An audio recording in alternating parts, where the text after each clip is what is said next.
Selamat sore Sobat Hukum. Pada video kali ini saya akan menjelaskan tentang peradilan tata usaha negara. Langsung saja kita ke penjelasannya. Hukum acara tata usaha negara adalah aturan hukum yang mengatur bagaimana prosedur tata cara perlengkapan tata negara atau tata usaha negara dalam menjalankan tugasnya guna mencapai masyarakat yang adil dan makmur. Peradilan tata usaha negara merupakan salah satu lingkup peradilan yang ada di Indonesia dan diciptakan untuk menyelesaikan sengketa antara pemerintah dan warga negara, yakni sengketa yang timbul sebagai akibat dari adanya tindakan-tindakan pemerintah yang dianggap melanggar hak-hak warga negaranya. Adapun Bernard Penjahitan di dalam jurnalnya mengemukakan bahwa hukum acara peradilan tata usaha negara merupakan hukum yang mengatur cara penegakan hukum material. Dengan demikian, hukum acara itu berisi mengenai suatu tata cara formalitas, sedangkan peradilan hukum acara peradilan tata usaha negara, baik hukum formal maupun hukum material, keduanya merupakan unsur dari peradilan. Sementara itu, Ali Abdullah menjabarkan bahwa peradilan tata usaha negara, badan atau pejabat administrasi negara agar bertindak melampaui kewenangan dan dimilikinya. Sementara itu, Ahmad Dahlan Hasibuan di dalam tesisnya yang menyatakan bahwa setiap permasalahan dengan birokrasi dan perkataan lain, setiap sengketa timbul antara pemerintahan dengan pihak yang dirugikan baik perorangan maupun dalam hukum keputusan TUN. Menurut tata usaha dan dalam tanggung jawab yang ditemukan undang-undang yang merugikan kepentingannya, muara penyelesaian adalah melalui lembaga pengadilan tata usaha negara.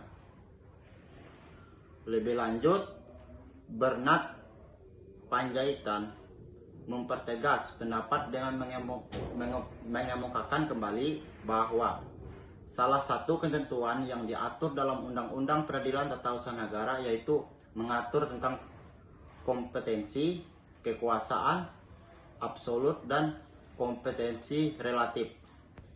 Kompetensi secara mutlak tidak dapat diperiksa oleh badan peradilan lain, sedangkan kompetensi pengadilan relatif adalah sesuai dengan asas Actor Segutir Forum Rei, yang berwenang adalah peradilan tempat kedudukan tergugat.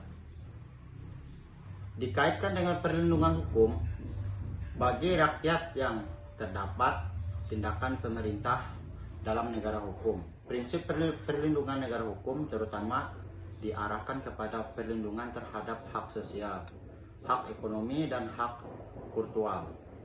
Adapun menurut Dhani Habibie dalam jurnalnya turut mengemukakan bahwa dengan dibentuknya PTUN maka telah memenuhi pandangan negara hukum yang diperkenalkan oleh F.G. Stahi dalam karya Filosofi des Rechts. Lebih lanjut, Dhani Habibie menjelaskan mengenai pendapat Stahi bahwa Stah menyebutkan unsur-unsur negara hukum meliputi yang pertama, mengakui dan melindungi hak-hak asasi manusia. Yang kedua, untuk melindungi hak-hak asasi tersebut, maka penyelenggaraan negara harus berdasarkan trial politikal. Yang ketiga, dalam menjalankan tugasnya, pemerintah berdasarkan atas undang-undang What Make Bad Law. Yang keempat, apabila dalam tugasnya berdasarkan undang-undang pemerintahan masih melanggar hak asasi, campur tangan pemerintah dalam kehidupan pribadi seseorang, maka pengadilan administrasi yang akan menyelesaikannya. Mengenai kewenangan ataupun kompetensi yang ada pada peradilan tata usaha negara, Jairin Harahap di dalam bukunya mengemukakan bahwa kompetensi dalam peradilan tata usaha negara dibagi atas dua kompetensi atau kewenangan, yaitu kompetensi absolut dan kompetensi relatif. Selaras dengan pernyataan tersebut, S.Ip Marbun di dalam bukunya mengemukakan bahwa kompetensi absolut adalah kewenangan pengadilan untuk mengadili suatu perkara menurut objek, materi atau pokok sengketa.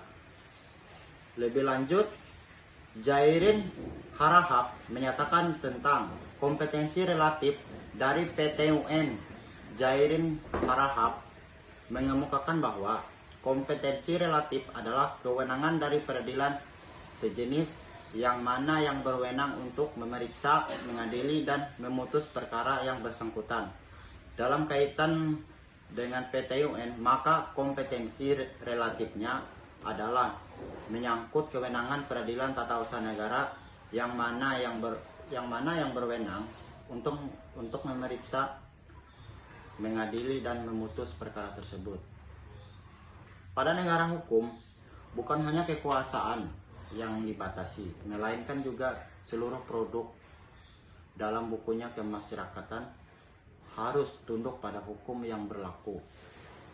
Untuk itu, Bagir Manan berpendapat bahwa dalam negara hukum mengandung pengertian kekuasaan itu dibatasi oleh hukum. Senada dengan pernyataan tersebut, Yunita Jalpuri di dalam bukunya yang berjudul Training Pack on Administration Law menyatakan bahwa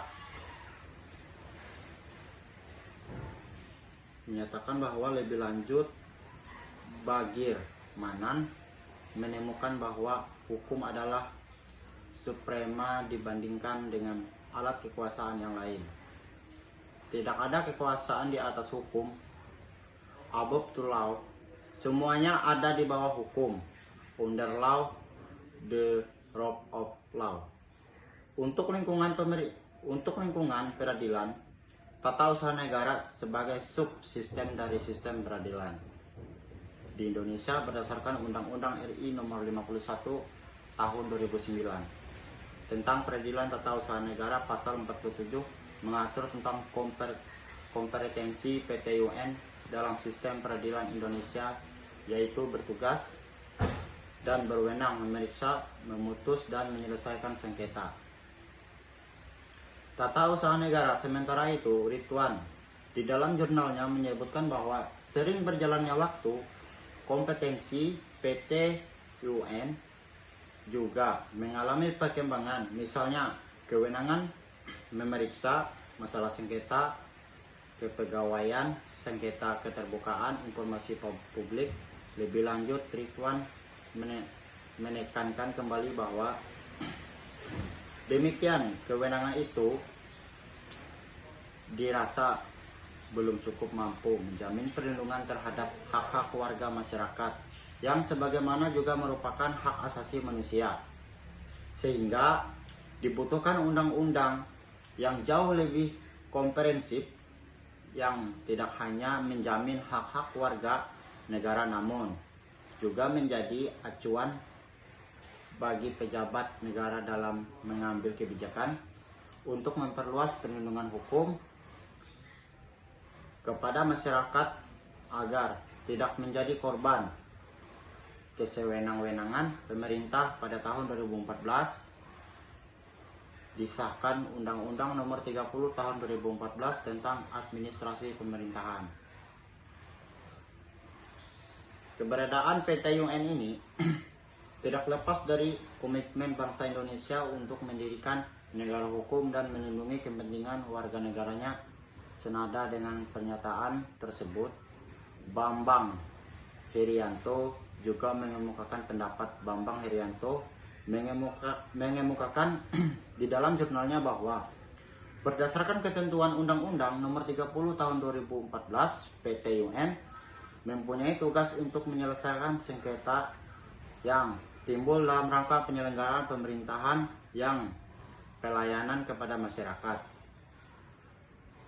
Tugas yang dimanfaatkan tersebut membawa konsekuensi yuridis akan memperluas kewenangan peradilan tata usaha negara. Sementara itu, Yos Johan Utama di dalam pidatonya mengemukakan bahwa dalam kaitannya dengan PT UN, masalah lingkungan sosial politik ini menjadi sangat penting.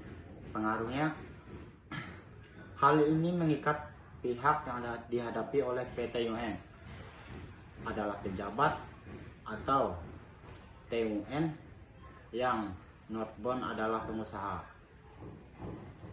Bambang Herianto mengemukakan kembali bahwasannya pemberlakuan Undang-Undang Nomor 30 Tahun 2014 tentang administrasi pemerintahan telah membawa perubahan besar terhadap kompetensi absolut. PT UN Undang-Undang API memberikan pemaknaan keputusan TUN yang lebih luas. Hal ini terlihat dari rumusan definisi tentang KTUN Undang-Undang Peradilan Tata Usaha Negara dalam pasal 1 angka 9 menyatakan bahwa keputusan TUN objek sengketa tata usaha negara adalah penetapan tertulis yang diterbitkan oleh badan atau pejabat tata usaha negara yang diberi tindakan hukum. Tata usaha negara bersifat konkret, individual, dan final yang menimbulkan akibat hukum bagi seseorang atau badan hukum pada perdata. Demikian sekian.